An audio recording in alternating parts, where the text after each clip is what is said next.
फिलिस्तीन और इजराइल दोनों तरफ से तबाही की खबरें आ रही हैं। इस बीच इजरायली मीडिया ने दावा किया है कि इजराइल पर अटैक से पहले हमास के लड़ाकों ने कैप्टागन नाम का ड्रग लिया था। इससे वे लगातार मासूम लोगों की हत्याएं करते रहे। संघर्ष में मारे गए मिलिटेंट्स की जेब से काफी सारा सिंथेटिक ड्रग मिला है। ये कैप्टागन की गोलियां थीं, जिसे गरीबों की कोकीन कहा जाता है। इस ड्रग को लेने के बाद कोई भी लगातार जाग सकता है। इससे लड़ाके अलर्ट रहते हैं और भूख प्यास भी नहीं लगती। यूरोप ने कैप्टागन को डिप्रेशन जैसी बीमारियों के लिए बनाया था। हाईली एडिक्टिव होने की वजह से जल्द ही इस पर बैन लग गया, लेकिन इसकी अवैध मैन्युफैक्चरिंग अब भी हो रही है। सिविल वॉर के दौरान सीरियाई मिलिटेंट्स ने इसका खासा इस्तेमाल किया। वहां सालों तक लोग आपस में ही भिड़ते रहे। खाने पीने की सप्लाई रुकी हुई थी। ऐसे में लड़ाके ड्रग्स लेकर लड़ते रहे।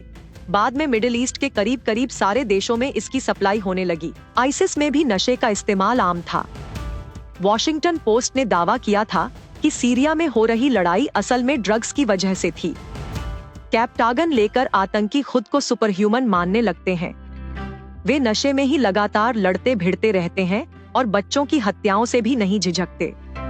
दुनिया के सबसे बड़े नरसंहार के लिए जिम्मेदार हिटलर और उसकी सेना के बारे में लगातार कहा गया कि वे ड्रग्स लेकर ये काम करते थे। यहूदियों को गैस चैम्बरों में बंद करके मारा जाना सामान्य इंसानों के लिए मुमकिन ही नहीं था।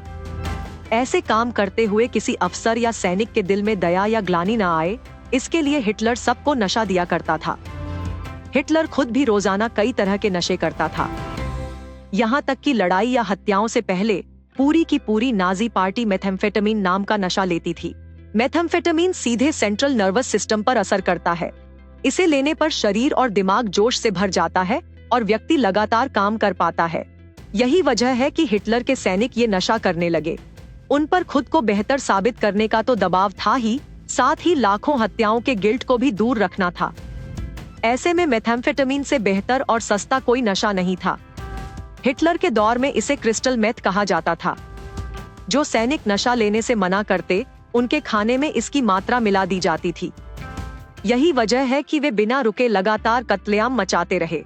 इसका अंत तब हुआ जब दवा बनाने वाली कंपनी टेम्लर पर दुश्मन देशों ने बमबारी कर दी। ये साल 1945 की बात है। इसके साथ ही नाजी जर्मनी का भी अंत हो गया। जर्मनी अकेला नहीं था। अमेरिका और वियतनाम की लड़ाई में भी दोनों ही पक्षों पर इस तरह का आरोप लगा। असल में जंग के समय दिल दिमाग पर काबू करने और फोकस खोए बिना काम करते रहने के लिए सैनिकों को ड्रग्स दिया जाता रहा है। हालांकि ऐसा पश्चिम और मिडिल ईस्ट में ही ज्यादा दिखता रहा। आपको ये स्टोरी कैसी लगी, हमें कमेंट सेक्शन में जरूर बताएं।